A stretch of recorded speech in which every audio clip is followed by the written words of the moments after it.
বাঙালি মেয়ে বলে কথা, সবসময় ফুচকা আর চটপটির জন্য আলাদা একটা টান থাকে। বলে না, ঢেকি স্বর্গে গেলেও ধান ভাঙে। আমার অবস্থা হচ্ছে এরকম। হ্যালো এভরিওয়ান, কেমন আছেন সবাই? আশা করি খুব ভালো আছেন। আজকে আপনাদের জন্য নিয়ে আসলাম সুন্দর একটি ভিডিও। আশা করি ভিডিওটি খুব ভালো লাগবে। আর ভালো লাগলে অবশ্যই লাইক, কমেন্ট অ্যান্ড শেয়ার দিয়ে পাশে থাকবেন। রোজার পরপরই আমি জাপান চলে আসি, তাই রোজার মধ্যে যে ইফতারির পরে কতবার বের হয়ে যে ফুচকা খেয়েছি সেটার কোনো হিসেবেই নেই।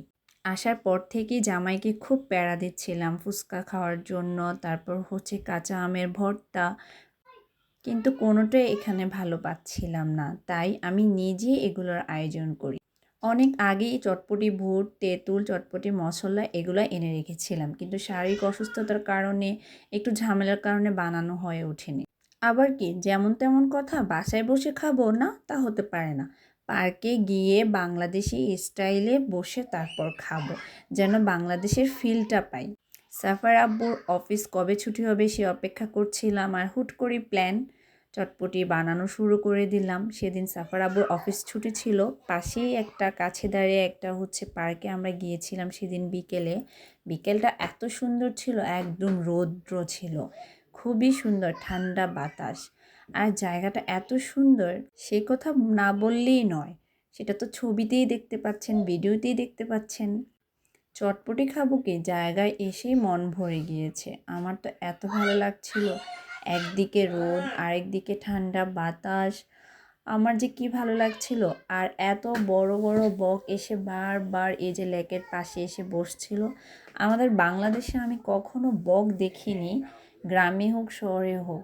ওরা এখানে খুব ইজিলি একদম সুন্দর করে এসে বসতে পারে, কারণ হচ্ছে এখানকার মানুষরা ওদেরকে বিরক্ত করে না। আর বাঙালিরা তো হচ্ছে বক পেলেই ওকে মারবে, ধরবে, শিকার করবে, এটা করবে, এই জন্য হচ্ছে তারা খুব ভয়ে মনে হয় আসে না।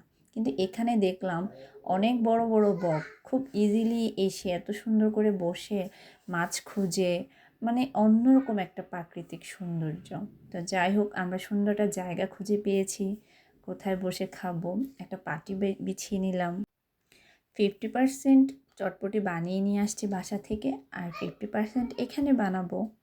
মেয়েদের আর মহিলাদের কাজ কি বলেন? বাসায় থাকলেও হচ্ছে সব কিছু গুছিয়ে গাছিয়ে তারপর বের হতে হবে, বাইরে গেলেও হচ্ছে সব কিছু নিজেকেই করতে হবে। পুরুষ মানুষকে আর এগুলো করে জাস্ট একটু ক্যামেরাটা ধরবে, সেটাই তো খুব বিরক্ত।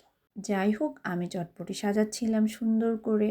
আমার একদম ঝাল করে তারপর মশলা বেশি করে দিয়ে একদম টক করে একটা চটপটি খেতে অনেক দিন ধরে ইচ্ছে করছিল।